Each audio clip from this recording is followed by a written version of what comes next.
Hello everyone, welcome back to my channel. This is CA Sarshna Agarwal, your law faculty for CA and CS subjects. So I hope guys आप सब अच्छा कर रहे हो और आपके एग्जाम्स की प्रिपरेशन अच्छी चल रही हो. So हमने अभी तक डिस्कस कर लिए हैं SBC के लास्ट 17 चैप्टर्स. आज हम करने वाले हैं chapter number 18 which is compliances relating to environmental laws. ये नोट्स आपको मेरे टेलीग्राम चैनल पे मिल जाएंगे. सभी चैप्टर के नोट्स मैंने टेलीग्राम चैनल पे डाल दिए हैं.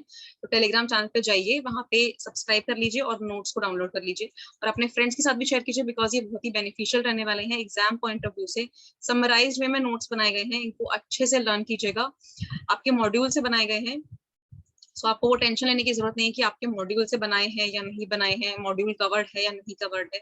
मॉड्यूल कवर किया गया है एक्सेप्ट 2 से 3 चैप्टर्स. आपको सभी चैप्टर के नोट्स टेलीग्राम चैनल पे मिल जाएंगे. तो प्लीज वहां पे जाके सब्सक्राइब कर लीजिए और यूट्यूब चैनल को भी सब्सक्राइब कर लीजिए क्योंकि इसी के साथ आपको लेक्चर्स भी प्रोवाइड होते रहेंगे. तो चलिए शुरू करते हैं chapter number 18 which is compliances relating to environmental laws. तो इसमें कुछ कंप्लायंसेस हैं जो एनवायरमेंटल लॉज के रिगार्डिंग एक कंपनी को या एक ऑर्गेनाइजेशन को करने होते हैं, जैसे कि water prevention and control of pollution act, air prevention and control of pollution act. तो सबसे पहले हम डिस्कस करने वाले हैं water prevention and control of pollution act 1974. तो इसका ऑब्जेक्ट ये है कि इसमें ना आपको मेंटेन करना है और रीस्टोर करना है wholesomeness of water in the country. Pollution, water pollution को हमें प्रिवेंट करना है और कंट्रोल करना है. मतलब वाटर पॉल्यूशन ज्यादा नहीं बढ़ना चाहिए कंट्री में, या किसी भी ऑर्गेनाइजेशन की वजह से या बिजनेस की वजह से कंट्री में वाटर पॉल्यूशन की क्वालिटी खराब नहीं होनी चाहिए. और इसी के लिए ये एक्ट बनाया गया है ताकि हम इसको मेंटेन कर सके और रीस्टोर कर सके वाटर की क्वालिटी.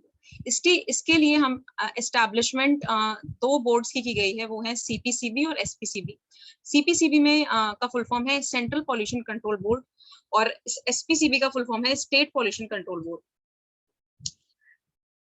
रिस्पॉन्सिबिलिटीज क्या है water prevention and control of pollution act 1974 में? तो रिस्पॉन्सिबिलिटीज है कि आपको ऑब्टेन करना पड़ता है कंसेंट टू एस्टैब्लिश, फिर आपको ऑब्टेन करना पड़ता है कंसेंट टू ऑपरेट, इसको CTE और CTO भी बोलते हैं. फिर अगर आपका कंसेंट टू ऑपरेट एक्सपायरी हो गया तो आपको उसको रिन्यूअल के लिए भी अप्लाई करना पड़ता है before expiry of validity period. So you have to also apply for renewal of consent to operate before expiry of validity period. Consent deemed granted, अगर आपको 4 महीने के अंदर कंसेंट नहीं मिलता है तो 4 महीने में ये मान लिया जाएगा कि आपको कंसेंट ग्रांट हो गया है. अगर 4 महीने हो गए हैं एप्लीकेशन फाइल के लिए और आपको कंसेंट नहीं मिलता है तो ये मान लिया जाएगा कि आपको कंसेंट डीम्ड ग्रांटेड, मतलब आपको कंसेंट मिल चुका है. Refusal to of consent to be in writing, अगर आपको कंसेंट रेफ्यूज हो रहा है तो वो राइटिंग में होना चाहिए. It has to be in writing mandatorily. Pay water cess, आपको वाटर सेस पे करना है as indicated in assessment order. Affix water meters of prescribed standards, affix करने हैं water meters of prescribed standards.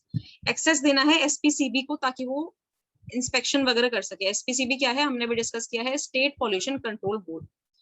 Interest पे करना है अगर कोई डिले होता है पेमेंट ऑफ वाटर सेस में, अगर कोई आपने वाटर सेस डिले किया है उसका पेमेंट तो आपको उसके साथ इंटरेस्ट भी देना पड़ेगा. पेनल्टी पे करनी है on non payment of cess. Industry entitled to 25% rebate if meet certain conditions, अगर कुछ कंडीशंस आपने कंप्लाई नहीं करी है तो वो 25% आपको रिबेट मिलेगा उसका, अगर आप सर्टेन कंडीशंस फुलफिल करते हो तो. क्या क्या रिस्पॉन्सिबिलिटीज हैं कि आपको ऑब्टेन करना है कंसेंट टू एस्टैब्लिश, आपको ऑब्टेन करना है कंसेंट टू ऑपरेट, अप्लाई करना है रिन्यूअल के लिए अगर कंसेंट टू ऑपरेट आपका एक्सपायर हो गया है, वैलिडिटी पीरियड खत्म हो चुका है उसका. कंसेंट मान लिया जाएगा कि आपको ग्रांट हो चुका है अगर 4 महीने एक्सपायर हो चुके हैं एप्लीकेशन डेट से. आपने अप्लाई किया और 4 महीने का समय बीत गया है इसका, उसके बाद आपको कंसेंट डीम्ड ग्रांटेड है. Refusal of consent to be in writing, अगर आपको कंसेंट नहीं मिलता है तो उसको राइटिंग में मिलना चाहिए, मतलब it has to be in writing. आप ऐसे ही नहीं मान सकते कि अगर नहीं मिला है तो वो, क्योंकि नहीं मिलता है तो वो डीम्ड ग्रांटेड हो जाते हैं. पे करना है आपको water cess as indicated in assessment order, जो असेसमेंट ऑर्डर में है वो आपको वाटर सेस पे करना है. अफिक्स करना है water meters of prescribed standards. Provide करना है एक्सेस टू SPCB. पे करना है इंटरेस्ट अगर डिले हो जाता है पेमेंट ऑफ वाटर सेस में. पे करने हैं आपको penalty for non payment of cess. और industry is entitled to 25% rebate if meet certain conditions. ये आपकी हो गई responsibilities for Water Prevention and Control of Pollution Act. Checklist, तो कुछ बातें हैं जिनका आप ध्यान रखना पड़ता है, उसको चेकलिस्ट बोलते हैं। इसमें देखा जाता है कि ये सारे आपने कंप्लाई करे हैं या नहीं करे हैं, और उसके साथ साथ रिमार्क्स। इसका फॉर्मेट देख लीजिए, एक तरफ लिखा है चेकलिस्ट, देन लिखा है कंप्लायंस, और फिर लिखे हैं रिमार्क्स। तो ये कुछ लगभग 6-7 पॉइंट्स हैं। ये इजीली आप लर्न कर सकते हैं। और कहीं कहीं ना चेकलिस्ट में बहुत ज्यादा पॉइंट्स होते हैं, तो उनमें अगर आप 7-8 पॉइंट्स लर्न करने तो इनफ होते हैं एग्जाम पॉइंट ऑफ व्यू से। कहीं कहीं हो सकता है 17, 18, 20 लिखे हो, वो आपको लर्न करने की उतनी जरूरत नहीं होती, लेकिन एक बार रीडिंग करने की जरूरत जरूर होती है। Company got direction from SPCB और officer for extracting water from stream और वेल। कंपनी को डायरेक्शन मिला था एसपीसीबी से या किसी ऑफिसर से कि एक्सट्रैक्ट करना है वाटर फ्रॉम स्ट्रीम और वेल, उसके रिगार्डिंग कंप्लायंसेस। क्या कंपनी ने कंप्लाई करे हैं सारे जो डायरेक्शंस स्टेट बोर्ड ने दिए थे उसके साथ, वो आपको मेंशन करना है। State board has taken samples of water for any stream, sample of sewage और ट्रेड अफ्लुएंट पासिंग। जो स्टेट बोर्ड ने सैंपल्स लिए हैं वाटर के फॉर एनी स्ट्रीम, उसके आपको रिमार्क्स लिखने हैं। Person authorized by state board inspected from premises to determine direction complied. जो स्टेट बोर्ड ने किसी पर्सन को ऑथराइज किया होगा कि आपको इस premises को इंस्पेक्ट करना है, ये देखने के लिए कि जो हमने डायरेक्शंस दिए हैं इनको ये इन्होंने कंप्लाई करे हैं या नहीं करे, उसके रिगार्डिंग आपको चेकलिस्ट बनाना है। Prior consent of state board to set up any industry, plant or process, discharge sewage or trade effluent into stream or well. Prior consent लेना है आपको स्टेट बोर्ड से, अगर आपको सेटअप करना है कोई भी इंडस्ट्री, प्लांट और प्रोसेस, और आप डिस्चार्ज करते हो सीवेज या फिर ट्रेड इन्फ्लुएंट किसी भी स्ट्रीम में या वेल में, तो उसके लिए आपको स्टेट बोर्ड से प्रायर कंसेंट लेना पड़ेगा। The company received order from restraining polluting water in stream और वेल। कंपनी ने रिसीव किया है कोई ऑर्डर रिस्ट्रेन करने से, पॉल्यूट करने से वाटर इन स्ट्रीम और वेल, उसके रिगार्डिंग भी आपको कंप्लायंसेस मेंटेन करनी है। तो ये लगभग 6 पॉइंट्स हैं, या आप जो चेकलिस्ट में आपको ध्यान रखनी है ये आप नोट डाउन कर सकते हैं। Next is air pollution and control of pollution act. तो इसका ऑब्जेक्ट क्या होता है? जैसे वाटर एक्ट का ऑब्जेक्ट होता है कि हमें वाटर पॉल्यूशन को प्रिवेंट करना है, वैसे ही air pollution and control, prevention and control of pollution act का मतलब है कि हमें हमें एयर की क्वालिटी को कंट्रोल करना है, कि एयर की जो क्वालिटी है एयर पॉल्यूशन की वो सही रहे। सो इसका ऑब्जेक्ट क्या होता है? To provide for prevention, control and abatement of air pollution, establishment of board, state plus central. Prevention, control and abatement of air pollution. Air pollution का हमें प्रिवेंट करना है, कंट्रोल करना है, अबेटमेंट करना है, एस्टैब्लिशमेंट ऑफ बोर्ड। और जैसे ही water prevention and control of pollution act में हमने बोर्ड्स बनाए थे एसपीसीबी, वैसे ही और सीपीसीबी, वैसे ही इसमें भी स्टेट और सेंट्रल बोर्ड्स बनेंगे। रिस्पॉन्सिबिलिटीज क्या होती हैं, या फिर इसमें हमें क्या कंप्लायंसेस करने होते हैं? तो comply with conditions, consent to establish और consent to operate. Consent to establish और कंसेंट टू ऑपरेट करने के कंडीशंस कंप्लाई करने होते हैं। कोई भी डिस्चार्ज नहीं करना होता air pollutants in excess of prescribed standards. जितने हमें प्रिस्क्राइब्ड हैं स्टैंडर्ड्स, उससे ज्यादा के एयर पॉल्यूटेंट्स हमें एनवायरनमेंट में डिस्चार्ज नहीं करने। इंफॉर्मेशन देनी है एसपीसीबी को अगर कोई भी एक्सीडेंट या फिर अनफोर्सीन इवेंट हो जाता है, एक्ट हो जाता है, उसके रिगार्डिंग हमें इंफॉर्मेशन देनी है एसपीसीबी को। एसपीसीबी को हमें एक्सेस देना है कि वो आके ना कभी भी चेक कर सकते हैं कि हमने प्रोविजंस के साथ कंप्लाई किया है या नहीं किया है, हमने वो प्रोविजंस फुलफिल किए हैं या नहीं किए हैं। इसलिए हमें हमेशा एंट्री देनी है एसपीसीबी को, ताकि वो एक्सेस कर सके, हमें एक्सेस कर सके प्रेमाइसेस को, या देख सके कि वो प्रोविजंस कंप्लाई हो रहे हैं या नहीं हो रहे। Provide information to enable SPCB to implement act. Information provide करना है to enable SPCB to implement act. Provide करना है access to SPCB for taking samples. हमें एसपीसीबी को एक्सेस देना है ताकि वो सैंपल्स देख सके कि ये जो सैंपल्स हैं ये प्रिस्क्राइब्ड स्टैंडर्ड्स के अकॉर्डिंग है या नहीं, जो डायरेक्शंस हमें मिली हैं उसके अकॉर्डिंग है या नहीं, कोई ऐसा तो नहीं कि हम ज्यादा डिस्चार्ज कर रहे हैं एनवायरनमेंट में जो हमें अलाउड ही नहीं हो। कंप्लाई करना है डायरेक्शंस के साथ जो इशू की गई है राइटिंग में बाय एसपीसीबी। ऑब्टेन करना है कंसेंट टू एस्टैब्लिश, ऑब्टेन करना है कंसेंट टू ऑपरेट, अप्लाई करना है for renewal of consent to operate before expiry. अगर कंसेंट टू ऑपरेट एक्सपायर हो जाता है तो हमें उसके लिए अप्लाई करना है, और ये मान लिया जाएगा कि कंसेंट जो है वो ग्रांट हो चुका है अगर 4 महीने में हमें कोई भी कम्युनिकेशन नहीं हुआ है तो। पॉइंट सिमिलर है water prevention and control of pollution act से ही, तो इसको आप एक बार पढ़ के कर सकते हैं। एक बार दोबारा रिवाइज कर लेते हैं इसको। आपको कंप्लाई करना है कंडीशंस के साथ जो कंसेंट टू एस्टैब्लिश और कंसेंट टू ऑपरेट के साथ। डिस्चार्ज नहीं करने हैं कोई भी एयर पॉल्यूटेंट्स, जो प्रिस्क्राइब्ड स्टैंडर्ड्स हैं उससे ज्यादा डिस्चार्ज नहीं करनी है। इंफॉर्मेशन देनी है एसपीसीबी को ऑफ एनी एक्सीडेंट और अनफोर्सीन इवेंट और एक्ट। अलाउ करना है एंट्री एसपीसीबी को to ascertain provisions complied. Provide करना है information to enable SPCB to implement act. Access देना है एसपीसीबी को फॉर टेकिंग एग्जांपल्स। कंप्लाई करना है डायरेक्शंस के साथ जो इशू की गई है राइटिंग में बाय एसपीसीबी। ऑब्टेन करना है कंसेंट टू एस्टैब्लिश, ऑब्टेन करना है कंसेंट टू ऑपरेट, अप्लाई करना है for renewal of consent to operate before expiry, और कंसेंट मान लिया जाएगा कि ग्रांट हो चुका है आफ्टर 4 मंथ्स ऑफ एप्लीकेशन। अगर कोई भी कम्युनिकेशन रिसीव नहीं होता है तो कंसेंट मान लिया जाएगा कि ग्रांट हो चुका है। जैसे ही water prevention and control of pollution act में चेकलिस्ट थी वैसे ही इसमें भी चेकलिस्ट है। इसमें चेकलिस्ट में 5 पॉइंट्स हैं। तो ये देखना है कि कंपनी ने एस्टैब्लिश करा है कोई प्लांट क्या एयर पॉल्यूशन कंट्रोल एरिया में, और अगर हाँ किया है तो उसका कंसेंट लिया है क्या। कंपनी ने एप्लीकेशन फाइल करी है for consent to state board for under prescribed form. जो कंसेंट लेना है उसके लिए एप्लीकेशन फाइल करी होनी चाहिए स्टेट बोर्ड को, जो फॉर्म है उसमें। कंपनी को कंसेंट मिला हो फ्रॉम स्टेट बोर्ड, ये भी हमें देखना है। Company got order from court restraining company discharging और causing emission of air pollutants. अगर कंपनी को कोई भी ऑर्डर मिला है कोर्ट से कि कंपनी रिस्ट्रेन करेगी या कंपनी डिस्चार्ज नहीं करेगी एयर पॉल्यूटेंट्स एनवायरनमेंट में, तो उसके रिगार्डिंग हमें देखना है कि क्या ऐसा कोई ऑर्डर मिला है क्या। Whether person authorised by state board inspected premises, ये देखना है कि क्या कोई person authorised by state board inspected premises, मतलब कोई पर्सन है जो स्टेट बोर्ड ने ऑथराइज किया है उसने उसको इंस्पेक्ट करना है प्रीमाइसेस, और इंस्पेक्ट करने में वो देखेगा कि सारे कंडीशंस फॉलो हो रहे हैं या नहीं हो रहे हैं, या कंप्लाई हो रहे हैं या नहीं हो रहे हैं।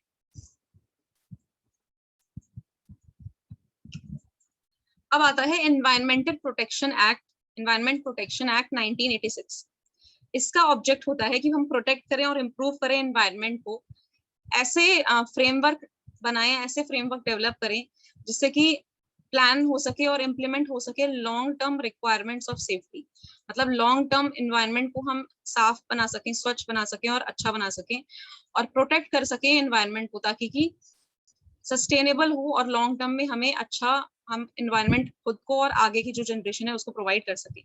So it is an umbrella framework. Umbrella framework मतलब इसमें बहुत सारे लेजिस्लेशंस, बहुत सारे लॉज वगैरह आ जाते हैं सेंट्रल और स्टेट अथॉरिटीज के द्वारा। अम्ब्रेला फ्रेमवर्क है ये legislation designed for coordination of central and state authorities under the Water and Air Act.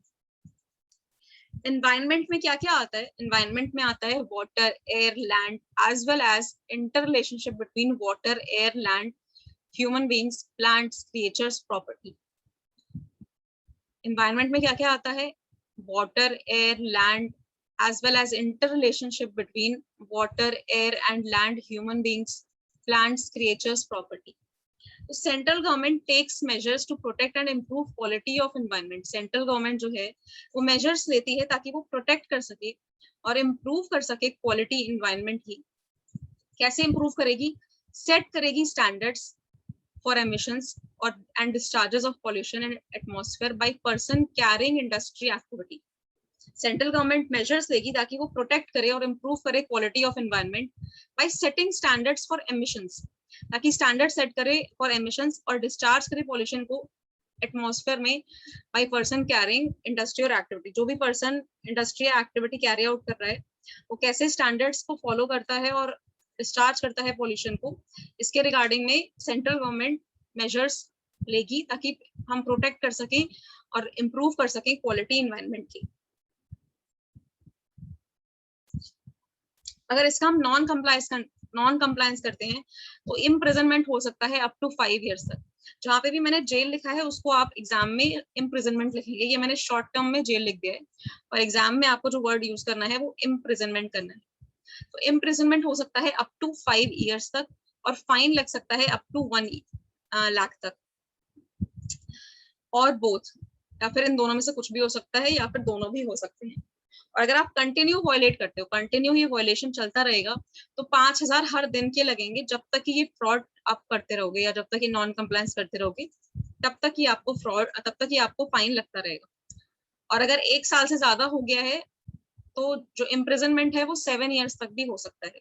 तो जनरली जो इम्प्रिजनमेंट है वो 5 इयर्स तक है और जो फाइन है वो 1 लाख तक है, या फिर दोनों भी लग सकते हैं। पर अगर कंटिन्यू वायलेट करते रहोगे तो 5,000 हर दिन का लगेगा टिल इट कंटिन्यूज। और अगर 1 साल से ज्यादा आपका ये डिफॉल्ट चलता रहता है तो आपको जो इम्प्रिजनमेंट होगा वो 7 इयर्स तक भी हो सकता है।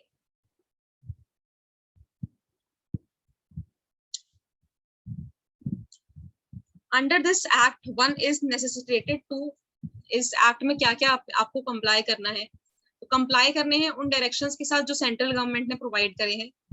कौन से डायरेक्शंस हैं? क्लोजर, प्रोहिबिशन और regulation of industry, stoppage, regulation of supply of electricity, water, prevent करने हैं डिस्चार्जेस और emissions in excess of prescribed standards. जो प्रिस्क्राइब्ड स्टैंडर्ड्स हैं उससे ज्यादा नहीं करने हैं, उसी के लिमिट में करने हैं। फर्निश करनी है इंफॉर्मेशन ऑफ एक्सीडेंटल और अनफोर्सीन इवेंट, कोई भी एक्सीडेंटल या फिर अनफोर्सीन इवेंट हुआ है उसकी आपको इंफॉर्मेशन प्रोवाइड करनी है। अलाउ करना है एंट्री के लिए और इंस्पेक्शन के लिए, जो भी पर्सन्स ऑथोराइज्ड हैं बाय रिस्पेक्टिव अथॉरिटीज उनको आपको अलाउ करना है ताकि वो इंस्पेक्ट कर सकें और देख सकें कि कंप्लायंस आप कर रहे हो या नहीं कर रहे हो। उनको ये भी अलाउ करना है कि वो सैंपल्स ले जा सके और फिर चेक कर सके। सबमिट करना है एनवायरमेंटल स्टेटमेंट एवरी ईयर, आपको सबमिट करना पड़ेगा environmental statement every year to SPCB। Obtain करने हैं prior environmental clearances from MOEF in case of new project और मॉडर्नाइजेशन एक्सपेंशन। तो क्या क्या करना है आपको? सबसे पहले आपको कंप्लाई करने हैं डायरेक्शंस के साथ issued by central government direction. इसमें आता है आपका closure, prohibition, regulation of industry, stoppage, regulation of supply of electricity, water, prevent करने हैं डिस्चार्जेस और emissions in excess of prescribed standards, furnish करने हैं इंफॉर्मेशन ऑफ एक्सीडेंटल और अनफोर्सीन इवेंट, अलाउ करना है entry and inspection to ascertain compliance, samples लेने के लिए अलाउ करना है कि जो पर्सन ऑथराइज्ड है वो आके सैंपल्स ले सके। सबमिट करना है environmental statement every year to SPCB। Obtain करना है एनवायरमेंटल क्लियरेंसेस फ्रॉम MOEF अगर कोई भी नया प्रोजेक्ट या मॉडर्नाइजेशन या एक्सपेंशन हमें करना है तो। चेक लिस्ट क्या है, किन किन बातों को आपको देखना है कि ये फुलफिल हो।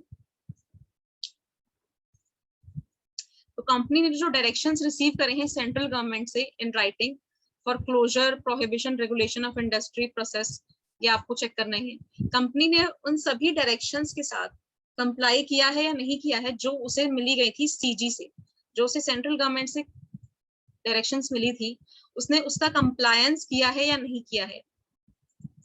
कंपनी डिस्चार्ज तो नहीं कर रही है या एमिट तो नहीं कर रही है कोई भी इन्वायरमेंटल पॉल्यूटेंट्स। सेंट्रल गवर्नमेंट या कोई भी जो ऑफिसर है ऑथराइज्ड बाय सेंट्रल गवर्नमेंट उसने सैंपल्स लिए हो for of water, air, soil for checking. Person authorized by central government carried out inspection for determining provisions of act complied, जो भी person authorized है by central government carried out inspection, उसने carry out किया inspection for determining provisions of act complied. Company submitted environmental audit report for financial year ending 31st March in form 5 to concerned SPCB on और before 30 सितंबर। Company ने submit किया हो environmental audit report financial year उस year का जो and हो रहा है 31 मार्च में, फॉर्म 5 में आपको सबमिट करना है टू कंसर्न्ड एसपीसीबी ऑन और बिफोर 30 सितंबर। सो इन चेकलिस्ट का आपको ध्यान रखना है कि आपने डायरेक्शंस जो सेंट्रल गवर्नमेंट से मिली है राइटिंग में उसको रिसीव किया है फॉर क्लोजर, प्रोहिबिशन और रेगुलेशन ऑफ इंडस्ट्री, कंप्लाई किया है उन डायरेक्शंस के साथ जो मिली है सेंट्रल गवर्नमेंट से, डिस्चार्ज नहीं कर रहे हो या एमिट नहीं कर रहे हो कोई भी इन्वायरमेंटल पॉल्यूटेंट्स इन्वायरमेंट में। सेंट्रल गवर्नमेंट ऑफिसर ने सैंपल्स ले लिए हैं water, air, soil for checking. Persons authorized by central government carried out inspection for determining provisions of act complied. Company ने सबमिट किए हुए environmental audit report 31 March ending financial year की form 5 में SPCB को on और before 30 September.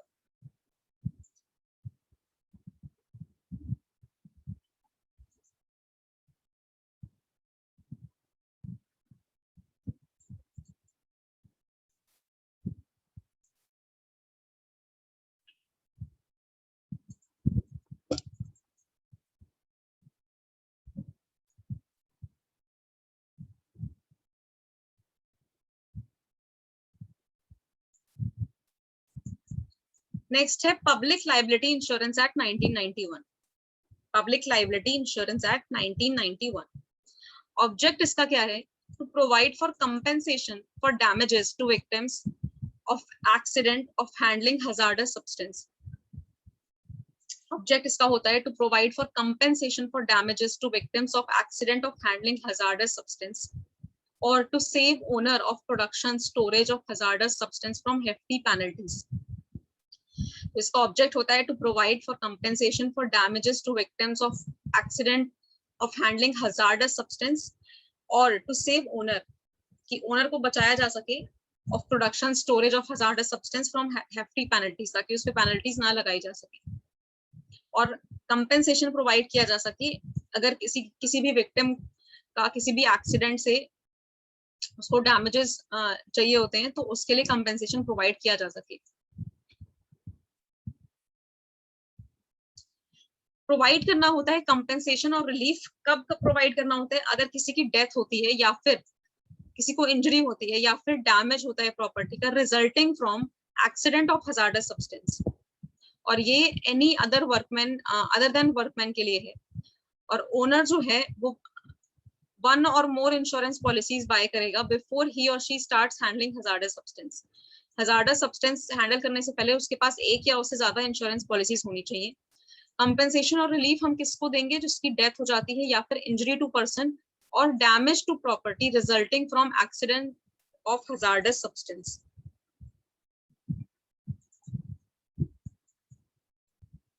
Features of compliance under the act, तो owner जो है उसको प्रोवाइड करना है relief for death, injury, property. जो ओनर है वो रिलीफ प्रोवाइड करेगा अगर किसी की डेथ होती है, इंजरी होती है या किसी प्रॉपर्टी को नुकसान होता है तो ओनर जो इंश्योरेंस पॉलिसीज है वो लेगा for more than paid up share capital of less than rupees 150 crore, sorry of rupees 50 crore. Paid up capital कैसे एक्सेस करेंगे हम?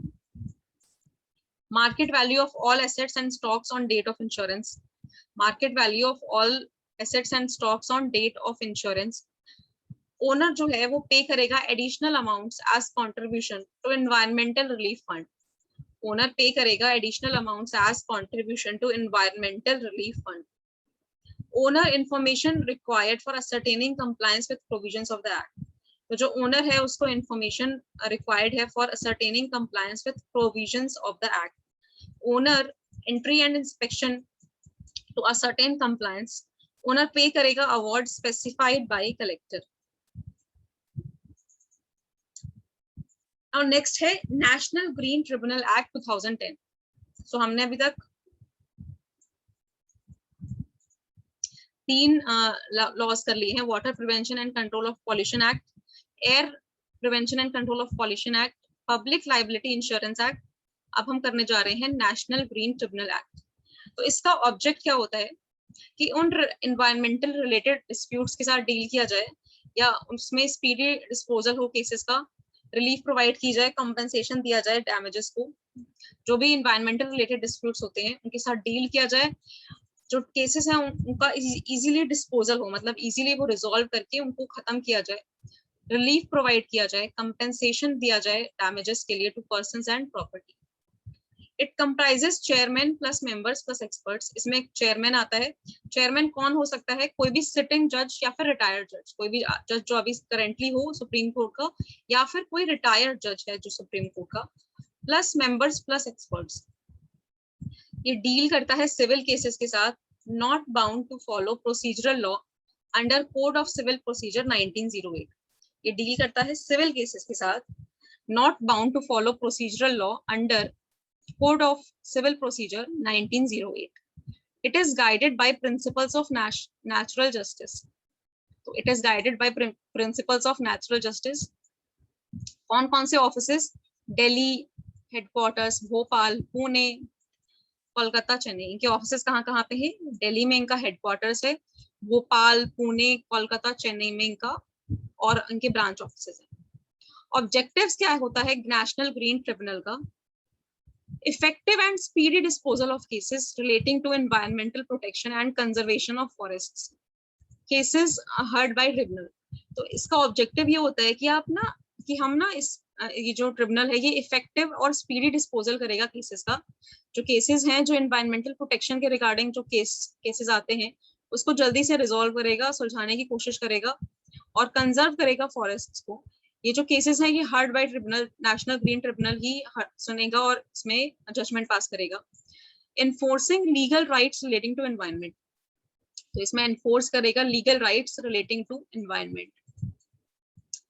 Accounts for providing compensation and relief to affected people for damage of property.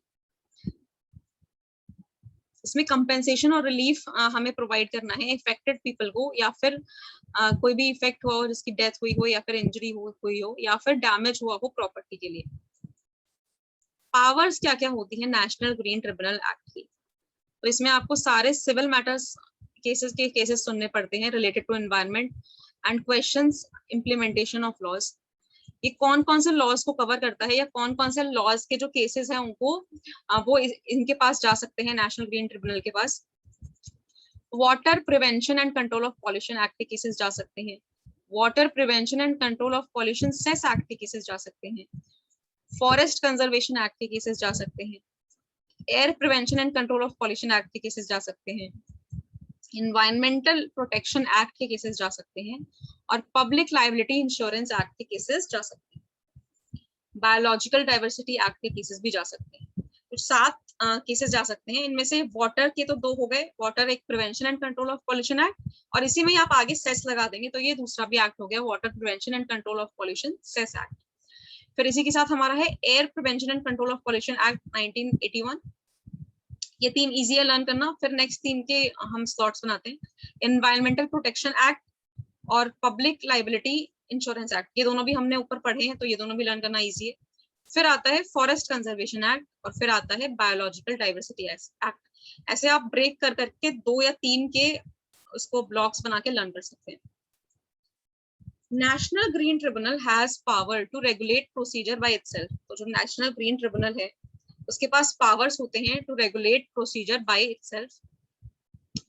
National green tribunal apply करेगा for principles of sustainable development और ये भी देखेगा कि जो पॉल्यूट कर रहा है उसको पे करना पड़ेगा, मतलब जो पॉल्यूट कर रहा है उसको डैमेजेस पे करने पड़ेंगे या फिर उसको हो सकता है उस पर इम्प्रिजनमेंट भी लगाया जा सके। जो नेशनल ग्रीन ट्रिब्यूनल है it is not bound by rules of evidence under evidence act. अगर एनजीटी के ऑर्डर्स कंप्लाई नहीं करे तो आपको इम्प्रिजनमेंट हो सकता है 3 इयर्स तक के लिए और पेनल्टी रख सकती है 10 करोड़ तक के लिए। और जो फर्म्स है उनके लिए जो पेनल्टी है वो 25 करोड़ हो जाएगी और जो डायरेक्टर या मैनेजर्स हैं वो भी पनिश होंगे और उन पे भी पेनल्टी लगाई जाएगी। अगर फास्ट डिलीवरी चाहिए, फास्ट डिलीवरी ऑफ जस्टिस चाहिए, तो केस डिस्पोज होगा 6 मंथ्स में फ्रॉम फाइलिंग ऑफ सूट। आपको फाइल कब तक कर सकते हो केस? तो आप 5 इयर्स तक फाइल कर सकते हो फ्रॉम डेट कंपेंसेशन अरोज। जिस भी दिन से कंपेंसेशन आएगा उसके 5 साल के अंदर आप फाइल कर सकते हो और 5 साल में आपको 60 डेज एडिशनल भी मिल जाते हैं। मतलब आप अगर 5 साल में नहीं कर पाए हो किसी रीजन की वजह से, और अगर आप बता देते हो इस रीजन की वजह से मैं नहीं फाइल कर पाया, तो आपको 60 डेज भी एक्स्ट्रा मिल जाएंगे। पर एनजीटी के बाद, अगर नेशनल ग्रीन ट्रिब्यूनल के ऑर्डर के बाद अगर आपको किसी को अप्लाई करना है या आप उसके ऑर्डर से सेटिस्फाइड नहीं हो, तो आप सुप्रीम कोर्ट में जा सकते हो 90 डेज के अंदर अंदर।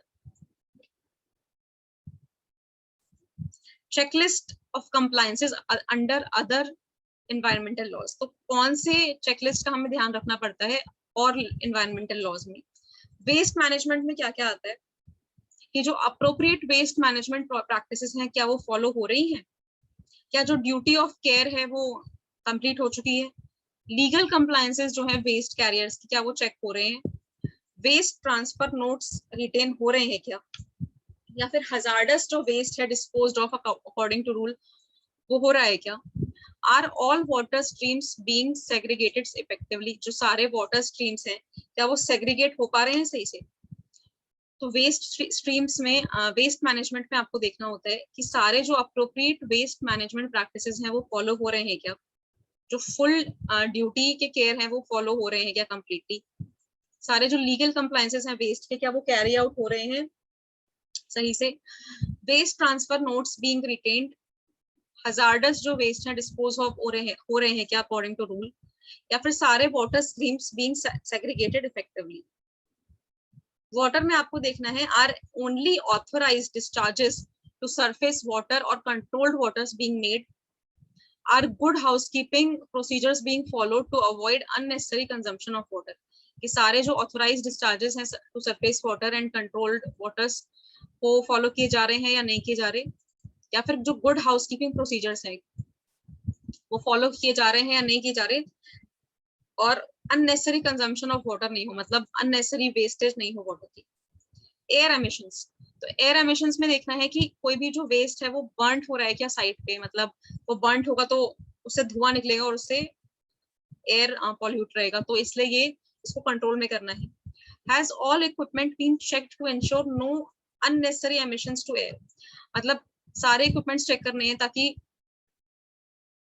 ये इंश्योर किया जा सके कि कोई भी अननेसेसरी एमिशंस नहीं हो एयर में। कंटामिनेशन, कंटामिनेशन में देखना है कि सारे जो केमिकल सब्सटेंसेस हैं या जो फ्यूल हैं वो स्टोर्ड हो रहे हैं अप्रोप्रिएटली या नहीं हो रहे? Is all pollution equipment working efficiently? क्या जो सारे पॉल्यूशन इक्विपमेंट्स हैं वो वर्क हो रहे हैं एफिशिएंटली या नहीं हो रहे?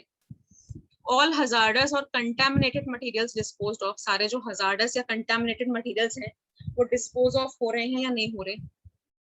Any evidence of past unreported spills? कोई भी एविडेंस पास्ट अनरिपोर्टेड स्पिल्स का वो लिया गया है या नहीं लिया गया है? नॉइज में आपका आता है कि कोई भी नॉइज मिटिगेशन मेजर्स फॉलो हो रहे हैं या नहीं हो रहे, या ईयर प्लग्स अवेलेबल हैं या नहीं वर्कशॉप्स में? तो इन चेकलिस्ट का आपको ध्यान रखना है एनवायरमेंटल लॉज में। Waste management, waste water, air emission, contamination और नॉइज। सो गाइस, इसी के साथ ही चैप्टर नंबर हमारा 18 था ना? हाँ, 18 ओवर हो चुका है। इसके नोट्स आपको टेलीग्राम चैनल पे मिल जाएंगे। और आई होप आपको ये लेक्चर पसंद आया हो। प्लीज इसको अपने फ्रेंड्स के साथ भी शेयर कीजिए अगर आपको पसंद आया हो, और चैनल को लाइक कर लीजिए, वीडियो को लाइक कर दीजिए और चैनल को सब्सक्राइब कर दीजिए। एंड इसी के साथ I will see you in next video. Till then take care and bye bye.